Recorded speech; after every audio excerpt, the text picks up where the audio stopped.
Hello everyone, I'm Steve. Mark's working late tonight, and this is Smokey, Steve, and Mark. Welcome or welcome back, and happy Thursday. Is your state going into lockdown too? Or your nation? I mean, I'm in Pennsylvania, and they're canceling stuff. Even at work, they were canceling travel, going into facilities, like all sorts of stuff. People are preparing, I guess, with toilet paper. I don't even think Corona causes diarrhea, but at any rate. So today is usually our caretaking check-in, and we check in with how the Beaumonts are doing, Cynthia and Thomas Beaumont, and their ongoing struggle, battle situation where Tommy has cancer. He's 73 or 74, and had cancer, has cancer. They keep some information to themselves, which is totally their right. I kind of wish they'd keep more information to themselves, but that's neither here nor there. And Cynthia's providing care for him at home when he's not in the hospital. And we had been discussing in this 10-part, 10-week series, so it's been 2.5 months, is Tommy getting the best care possible in and out of the hospital? He's been to a few hospitals for reasons unclear. Second opinion, I'm all for a second opinion. I think that was one of them at least.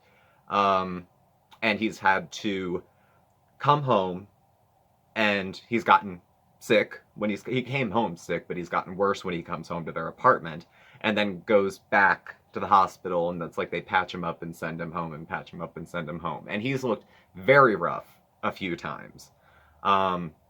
So when it started this series, it was really to kind of shine a light, interestingly enough, not on the Beaumonts exactly, I know, but on what was going on between the two of them. Caretaker, vulnerable person. Caretaker, vulnerable person.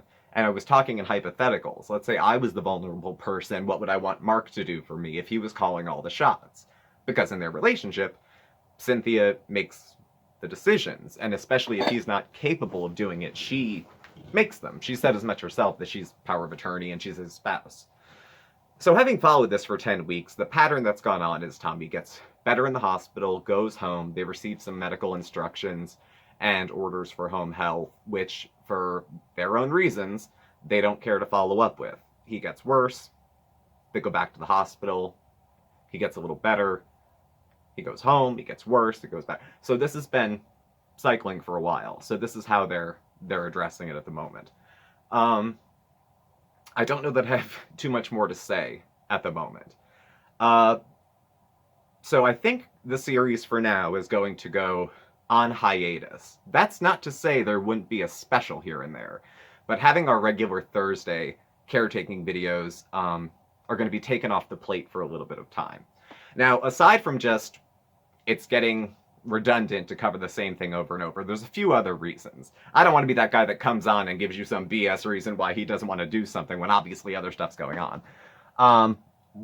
One of them is that there's tumult going on. I got a shout out from Cynthia. If you can call telling us to burn in hell a shout out, or I'll see you in hell or whatever.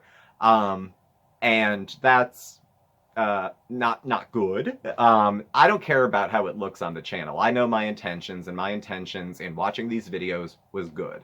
It was not to embarrass or humiliate them. I didn't, I was reporting on what they were posting. I didn't dig through Cynthia's iPhone and then, put all this on YouTube. She did. So I'm not, if it's too personal, don't put it up. So since it was up, I'm allowed within YouTube terms of service to make content of my own in response to that. And of course she is in response to me, hence burn in hell. So she was mad. She's allowed. If a video gets made about you, sometimes you get pissed. In the comments section, there was some folks who didn't agree with what I had said, who did agree with what I had said. And I understand in comment sections, don't mind the smoke, it was a long day. People sometimes, or creators, YouTubers, whatever we call ourselves who have a channel, subscribers, viewers, fans, if you must, sometimes feel very pressured to defend the person whose channel they support. And if people go back and forth, you see it on, Chantal and YouTube Underground, and all sorts, Charlie Gold, and people go back and forth and fight and all that. That's not something I would like to see happen in the comment section. I would kind of like to just squash it. My part of squashing it is to take away the frequency with which these videos are going to go up. If they're that unsettling to people, then I don't want to put that out there. That's not the kind of content I want to put out. If it's gotten that far away from where I started, then I've gotten far away from the message I wanted to put out there. So I'm not going to make the videos right now. But exactly what I said could be a special down the road. So it's coming off the table. The other two things, and this isn't as hard as I thought. I'm not apologizing for talking about this topic. It's an uncomfortable topic, and it's semi-uncomfortable to watch. There's a few things I'm not sorry about bringing up. I'm not sorry about broadening the discussion to negligence, medical I did go too far, and I apologized to Cynthia yesterday when I casually kind of referred to what she's doing as criminally negligent manslaughter. That wasn't kind. I shouldn't have done that. Also, during the live stream, I called her a bitch. That wasn't nice to do. So I apologize for that. As far as some of the actions, I was just calling it, during the other videos, I was just kind of calling it like I see it. So those are the things I do apologize for to her. But again, I'm not sorry for trying to discuss this topic, especially when there was footage of it. I'm certainly not the only person who saw these things.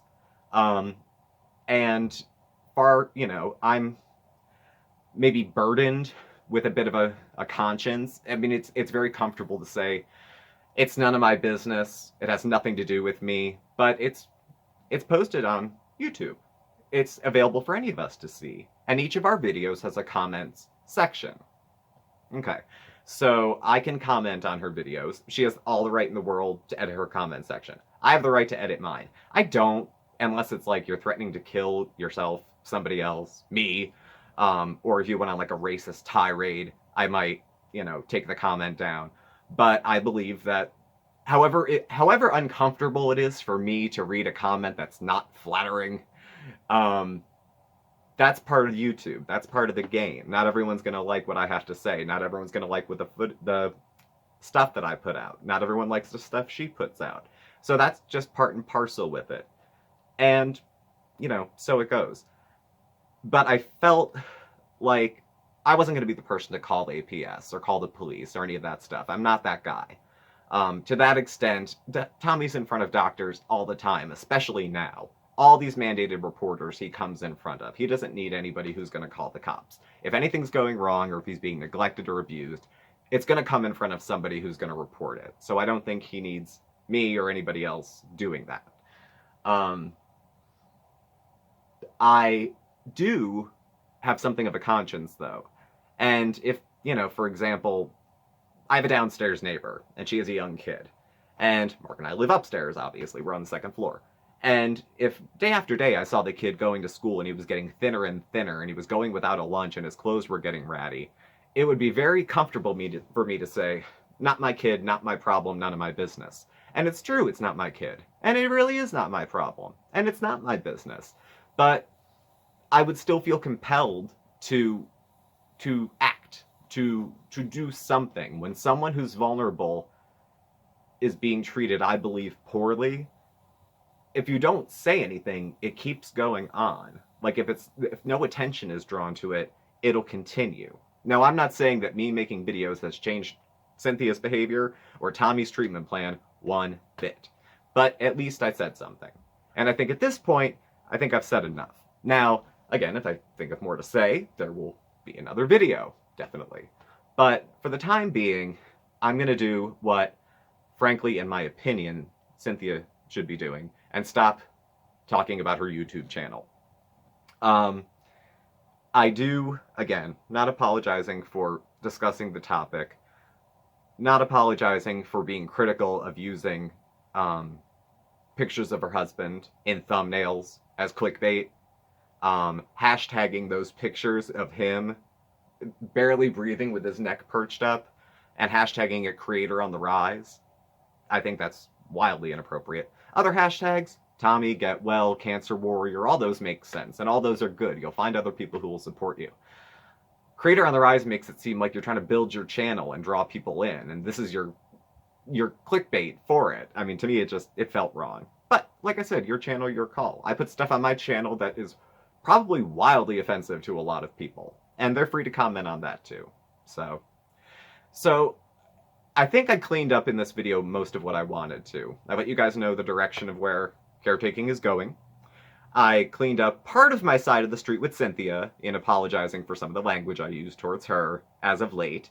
If I've gotten far away from where the series began to where I am now, then I want to pull the plug on it and kind of reevaluate the way I've been going about talking about it. And I'm not too proud to say that if I got way off track, I might be completely talking out my ass at the moment. Now, I know there's a lot of you who like it, okay? Who like it because you agree, you're kind of on the same page with the thoughts I shared.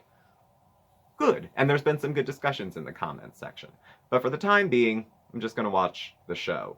I'm not going to try every episode to slip in a little dig on Cynthia or do this or do that. I'm going to try to be a little more mature about it. Because at this point, I mean, it has been a serious situation all along, but what she's, you know, at this point, it's I think more serious than I think even she knows. And it's not cute anymore to, I think, speak in hypotheticals about it or do anything like that. So we're going to let them rest. We're going to give the Beaumonts a break from Smokey, Steve, and Mark. Now, what's going to take the place? I don't know. We'll figure something out. We have full lives. Maybe, I don't know. One of us will come. I don't know. We'll figure something out. That leaves up a whole day. It'll be just me, because Thursdays Mark works late. So it'll be another Steve show. I just don't know what. I don't know what yet, but we'll figure something out. And I guess parting words, before I go into my scripted ending. Thank you guys for watching. Those of you who've been watching this. It has had some good discussions. It actually did broach a discussion with Mark and I about what would we do if I was sick. I did actually get sick and need to be hospitalized for 4 or 5 days in February during this. And again, some questions came up. Obviously, Mark didn't film me in the psych triage and then post it on YouTube, but he did let you guys know what was going on, and he asked me if it was okay. And when I was sick, I took a step back for 5 or 6 days from YouTube. That's how I chose to handle it. Cynthia says this is her life, this is what they do. So I'm gonna let them roll with that and say what they do. I don't expect them to thank me for shutting up about talking about them, because they don't owe me shit. But we'll just leave it there for now. So, for Tommy, which I have wished several times, well wishes for recovery. If nothing else, I know you can't avoid pain. We all deal with pain. But hopefully he's not dealing with suffering. That whatever he's going through, he's not suffering through it. So that's what I have to say. So that's my cleaning up the Beaumonts mess. And that's where we're going to leave the series for now. All right. If you have any suggestions for other topics, I'm more than willing to listen. So thank y'all for watching. Please do subscribe. Hit the like button. You can follow Mark and I on Facebook at SmokeySteveAndMarc or on Instagram at SmokeySteveAndMarc. Our email address and our contact info is all listed below. Thank you for watching, and Mark and I will catch up with you tomorrow night for Friday. Thanks for watching. Bye.